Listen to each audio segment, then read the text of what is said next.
আসসালামু আলাইকুম। গণ অভ্যুত্থানে শেখ হাসিনার পতনের পর এখন নানা জায়গায় এর প্রতিক্রিয়া হচ্ছে। তার মধ্যে ব্যাংকিং সেক্টরে ব্যাপক প্রতিক্রিয়া হচ্ছে এবং তার জেরে ইতিমধ্যে দেখেছেন বাংলাদেশ ব্যাংকের গভর্নর সহ ডেপুটি গভর্নররা পদত্যাগ করেছেন। তারা সীমাহীনভাবে ব্যর্থ হয়েছেন ব্যাংক খাতকে রক্ষা করতে এবং লুটপাট বা পাচার ঠেকাতে।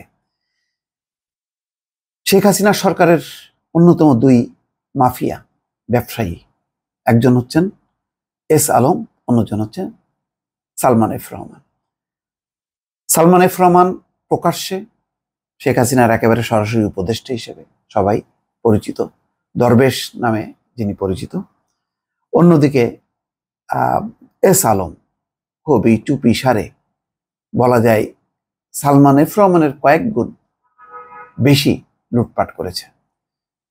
শত শত কোটি, বলবো না, হাজার হাজার কোটি টাকা লুটপাট করে তারা সিঙ্গাপুর সহ বিভিন্ন জায়গায় ইনভেস্ট করেছে। তাদের সেখানে এক একটা প্রাসাদ, হোটেল, মোটেল, বাড়ি, গাড়ি কি নেই তাদের। এখন সেই সব প্রতিষ্ঠানের, যেসব প্রতিষ্ঠান দিয়ে এই লুটপাট করেছে সেই সব প্রতিষ্ঠানে এখন বিদ্রোহ হচ্ছে। আজকেই একটি অনাকাঙ্ক্ষিত ঘটনা ঘটেছে মতিঝিলে। ইসলামী ব্যাংকের দুই পক্ষের কর্মীদের মধ্যে সংঘর্ষ, গুলিতে কয়েকজন আহত হয়েছে, তার মধ্যে 2-3 জন গুরুতর। কি সেটা? ওই যে এস আলমের নিয়োগ করা কর্মচারী আর পুরনো কর্মচারী, তাদের মধ্যে বিক্ষোভ। পুরনো যারা, তারা এখন 2017-র পর যারা নিয়োগ হয়েছে তাদেরকে আর ঢুকতে দেবে না, এই নিয়ে বাকবিতণ্ডা। এবং ঘটনাক্রমে এই 2017 থেকে যেই পরিমাণ লোক ঢুকানো হয়েছে সবই হচ্ছে, অধিকাংশই চট্টগ্রামের পটিয়া। এই চট্টগ্রামের পটিয়ার লোকজনকে ঢুকিয়ে এটাকে একদম চরমভাবে একটা বিশৃঙ্খল প্রতিষ্ঠানে, একটা অলাভজনক প্রতিষ্ঠানে পরিণত করেছে। অথচ একসময় ইসলামী ব্যাংক একটা খুবই স্বনামধন্য ব্যাংক ছিল, খুবই একটা লাভজনক ব্যাংক ছিল এবং এত বেশি তার ভালো ব্যবসা বাণিজ্য ছিল যে তার ধারে কাছে অন্য কোনো বেসরকারি ব্যাংক ছিল না। সেই ব্যাংকটাকে নিংড়ে চুষে শেষ করেছে। দুঃখজনকভাবে সেই ব্যাংকের দুর্নীতির খবর যখন নাকি ডেইলি স্টার প্রকাশ করলো, তখন আইনগতভাবে এর ব্যাপারে যে একটা তদন্ত করার উদ্যোগ নেওয়া হয়েছিল, আপিল বিভাগ ইনায়েতুর রহিম, যার বিচারপতি ছিলেন, আদেশ দিয়ে বলেছে যে এটার তদন্ত করা যাবে না। একটা সময়সীমা বেঁধে দিয়েছিল এই বছর জানুয়ারি পর্যন্ত। অথচ গত বছরই তখনই কিন্তু প্রকাশ হলো যে কিভাবে শত শত কোটি টাকা বের করে নেওয়া হয়েছে ভুয়া লোন দিয়ে।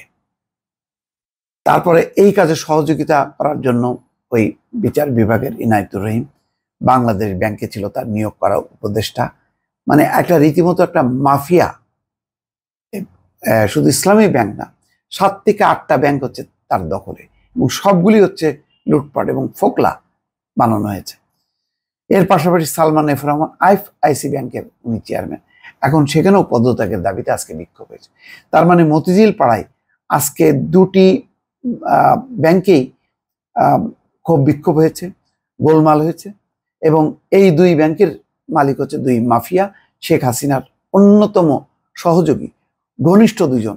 একজন হচ্ছেন সালমান এফ রহমান, আরেকজন হচ্ছে এস আলম।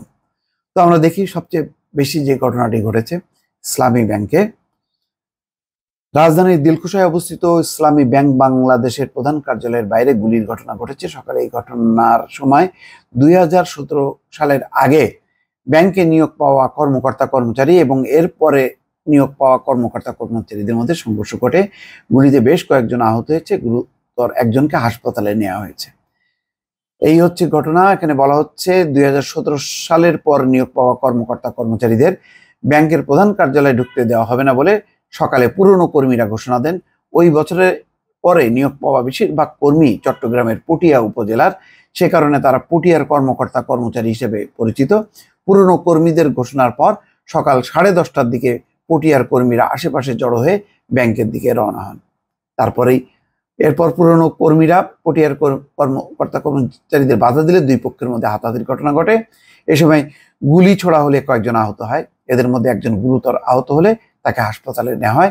ইসলামী ব্যাংকের পুরনো কর্মীরা গুলি ছোড়ার জন্য পটিয়ার কর্মকর্তা কর্মচারীদের দায়ী করেন। এই হচ্ছে রাজনৈতিক পট পরিবর্তনের পর যে নানা ক্রিয়া প্রতিক্রিয়া হচ্ছে বিভিন্ন সেক্টরে, তার একটি বহিঃপ্রকাশ। আর একটি দেখা যাচ্ছে সালমান এফ রহমানের পদত্যাগ চাই। সালমান এফ রহমানের পদত্যাগ দাবিতে বিক্ষোভ করছেন আইএফআইসি ব্যাংকের কর্মকর্তা কর্মচারীরা। এখানে বলা হচ্ছে আইএফআইসি ব্যাংকের চেয়ারম্যান সালমান এফ রহমান ও তার ছেলে সহ বেক্সিমকোর সব পরিচালকের পদত্যাগের দাবি তুলেছে ব্যাংকটির চাকরিচ্যুত কর্মকর্তা কর্মচারীরা। একই সঙ্গে সাবেক ব্যবস্থাপনা পরিচালক এমডি শাহ এ সরওয়ারের আমলে অন্যায়ভাবে যাদের চাকরিচ্যুত করা হয়েছে তাদের পুনর্বহালের দাবি করা হয়েছে। ব্যাংকটির প্রধান কার্যালয়ে প্রায় 2 শতাধিক লোক বিক্ষোভ কর্মসূচি পালন করে। যাক, এখন দ্রুত বেগে এই ঘটনাগুলোকে বাংলাদেশ ব্যাংক বা নতুন যেই দায়িত্ব নিলেন সালাউদ্দিন আহমেদ, তার হস্তক্ষেপ করা দরকার।